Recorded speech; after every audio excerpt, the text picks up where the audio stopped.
का लफड़ा है, करे कौन भरे कौन। चलो जल्दी से कर लीजिए, हुसैन अपने वक्त का पक्का है। क्या बात है इंस्पेक्टर? सर, खबर मिली है कि ट्रकों में भरकर अवैध रूप से हथियार ले जाए जा रहे हैं। वो खबर गलत है। मलाड में ट्रक पकड़ी गई है, जाने दो इन्हें। नहीं सर, ये इन्फॉर्मेशन पक्की है। इन्हीं में से किसी एक ट्रक में हथियार भरे हुए हैं सर। मैंने कहा ना यहाँ कोई हथियार नहीं है। सर मुझे चेक तो करने दीजिए। This is my order. जाइए आप। सर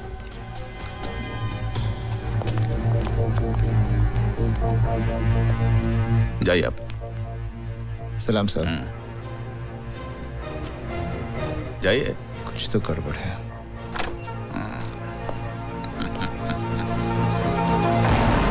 बोल रहा हूँ।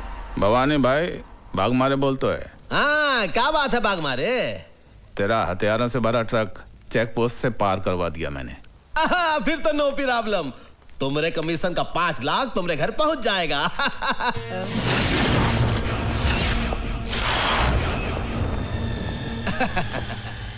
बोलो। जो ट्रक निकलवाता है उसका 5 लाख, लेकिन जो जिंदगी को दांव पर लगाकर ट्रक को पहुंचाता है उसका कितना? का मतलब? आज पता चला भवानी कि तू जितना ऊपर से काला है उससे कहीं ज्यादा तू अंदर से काला है। गेहूं की गोनियों में बंदूकें, आटे की गोनियों में RDX, मोटर पार्ट्स के डब्बे में हैंड ग्रेनेड्स। मौत की सौदागरी का सबसे बड़ा दलाल निकला तू। इसका मतलब है हमारी जनपत्री तुम देख ही लिए। चलो ये भी अच्छा हुआ, हम दोनों के बीच कोई पर्दा नहीं है, मिल बांट कर धंधा करेंगे। गुड लक का 5 लाख तुम भी थामो। ये तो आज का हिसाब हुआ। 6 साल की नौकरी में तूने हुसैन से अनजाने में ना जाने कितने हथियारों की तस्करी करवाई, बारूद के ढेर से न जाने कितने लोगों की हत्या हुई, औरतें कितनी विधवा हुई, कितने बच्चे अनाथ हुए। उन सब बेगुनाहों की जिंदगी की कीमत कौन चुकाएगा? अबे अंगुली दिया तो पोछा पकड़ता है। एक गोली तेरे कनपटी पर धरेंगे, बिना आवाज के ढेर हो जाएगा। 22 रुपए में काम तमाम। मुझे तो 22 भी नहीं खर्चने पड़ेंगे।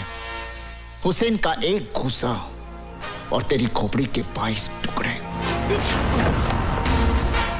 इतनी आसानी से तुझे नहीं मारूंगा। इसी बारूद के ढेर से तेरी चिता जलेगी। हथियारों से भरा हुआ ट्रक मैं पुलिस स्टेशन ले जा रहा हूं।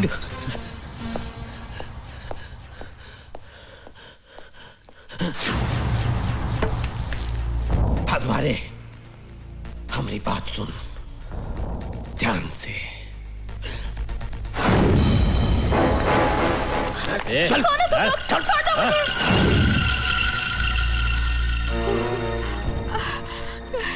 अल्लाह क्या होगा? तुम फिक्र मत करो खाला, हुसैन भाईजान अभी आते ही होंगे। रजिया को कुछ नहीं होगा।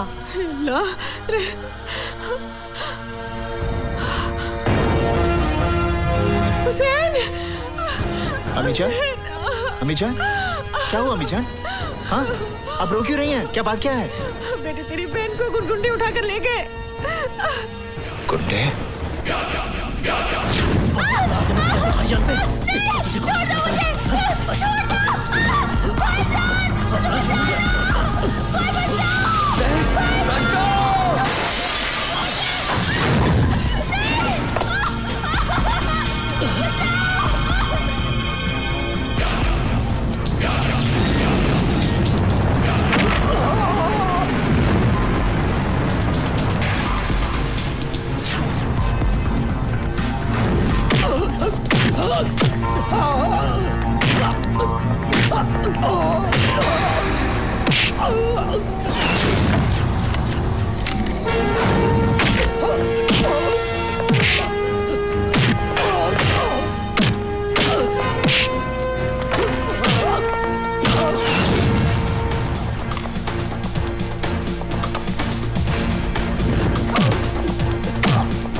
साहब हमें परेशान मत कीजिए, हम तो वैसे भी रात भर से परेशान हैं। परेशान तो तुम लोगों ने कर रखा है।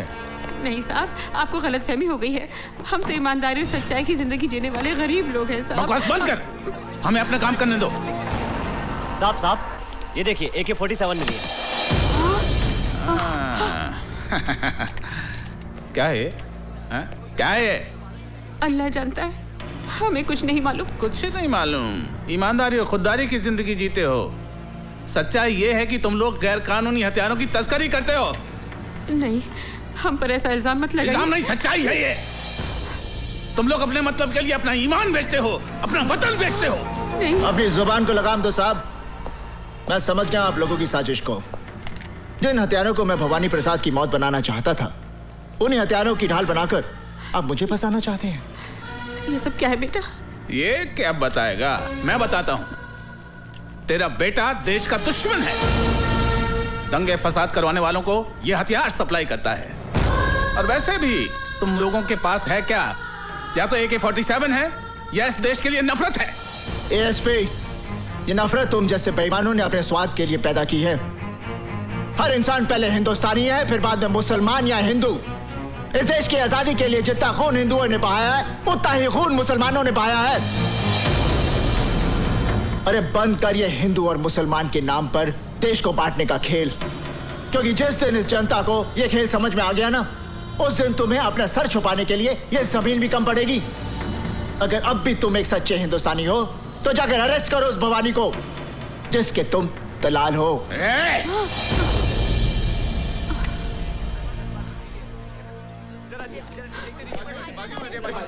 हुसैन, तमाम गवाहों और बयानों को मद्देनजर रखते हुए अदालत इस नतीजे पर पहुंची है कि मुजरिम हुसैन अवैध हथियारों का धंधा करता है।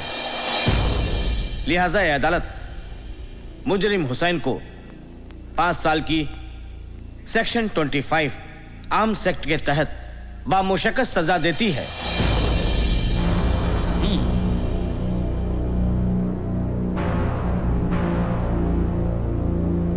Now the court is adjourned.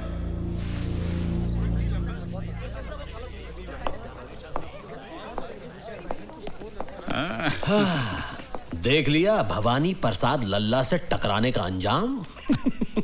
अपनी बर्बादी का बीज तूने बोया है, फसल मैं काटूंगा।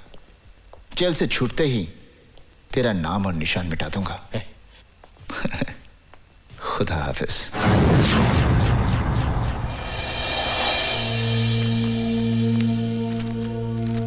इंस्पेक्टर वर्मा,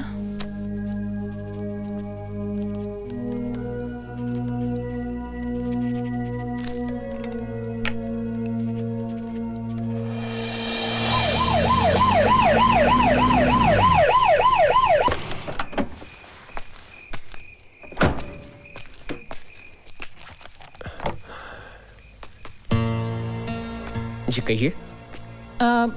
मैं CBI ऑफिसर नीतू सिंह। आइए आइए, बैठिए बैठिए। आपको गोली लगी इस बात का बहुत अफसोस हुआ। ताजुब है, आजकल पुलिस वाले ही पुलिस वालों पर गोलियां चला रहे हैं। वो सब ठीक है, मगर आप मेरे पास क्यों आई हैं? CM मर्डर केस के चश्मदीद गवाह हैं आप। और फिर आपके साथ भी तो ज्यादती हुई है।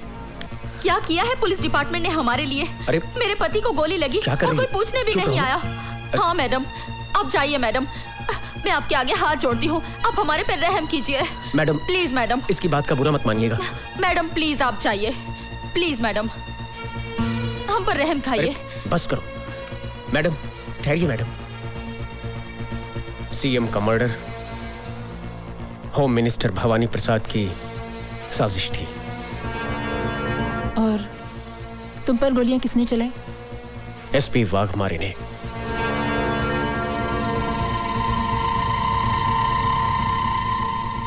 Thank you very much.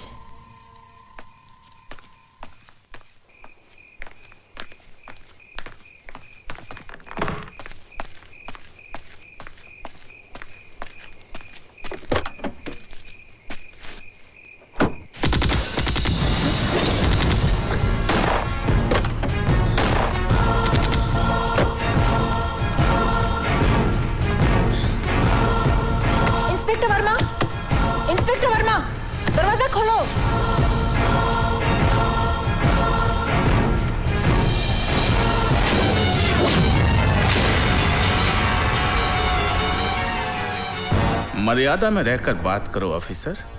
हमारी पोजीशन भी तुमसे कम नहीं है। आपकी पोजीशन का ख्याल करके ही मैं आपसे अदब से बात कर रही हूँ, वरना। बैठिए बैठिए, बैठ जाइए, घबराइए नहीं, बैठ जाइए। तरस आता है आप पर। हर सबूत है मेरे पास आपकी गिरफ्तारी का, वाघमारे साहब। अपने आप को कानून के हवाले कर दीजिए, इसी में आपकी जितनी पावर तुम्हारे पास है ना, उतनी मेरे पास भी है। अगर हम लोगों को उनके ना किए हुए गुनाहों की कानूनी सजा दिलवा सकते हैं, तो अपने आप को कानूनी दांवपेच से बचाना बाएं हाथ का खेल है। और वैसे भी लोगों को फंसाने में हम माहिर हैं, इसलिए हमसे टकराना नहीं, वरना दिल्ली से जिंदा आई हो कफन बॉक्स में लाश भिजवा दूंगा। खराब हो गया का? अरे जिसकी तुम बात कर रही हो वो बहुत ही ईमानदार, होनहार और अच्छा अफसर है हमारी स्टेट का। वो काहे मारेगा इंस्पेक्टर को भाई? क्योंकि inspector Verma CM murder case का चश्मदीद गवाह था।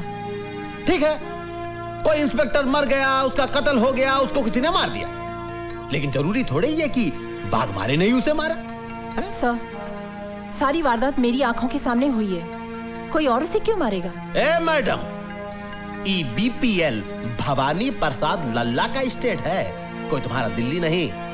यहाँ पर तुम मेहमान बनकर आई हो, मेहमान बनकर ही रहो, मालकिन बनने की कोशिश मत करो। और एक बात सुन लो, ये जो तुम ख्वाब देख रही हो ना कि तुम्हारे कंधों पर और तमगे लगाओगी, वो भूल जाओ, वरना जो तमगे लगे हुए हैं वो भी उतर जाएंगे और तुम्हारी वर्दी को तुम्हारा कफन बनाकर तुम्हें शमशान पहुंचा दूंगा हम। और नीतू सिंह जब कोई मिशन पर निकलती है तो कफन अपने साथ लेकर चलती है, या तो दुश्मन को पहना देती है या खुद पहनकर देश पर शहीद हो जाती है। चीफ मिनिस्टर का खून आपकी साजिश थी, क्योंकि आप सीएम बनना चाहते थे। ए सदा खामोश, बहुत बोल ली तू। अब मेरी बात सुन, तेरे उस स्वर्गीय सीएम को किसने मरवाया?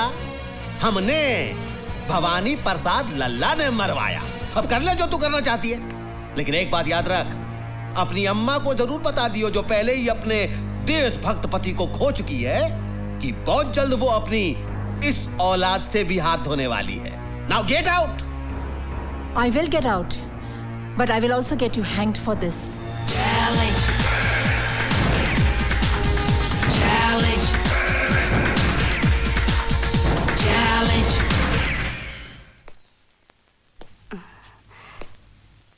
कौन? नमस्ते माँ जी। नमस्ते। मैं विक्रम, आपकी बेटी के साथ ऑफिस में काम करता हूँ।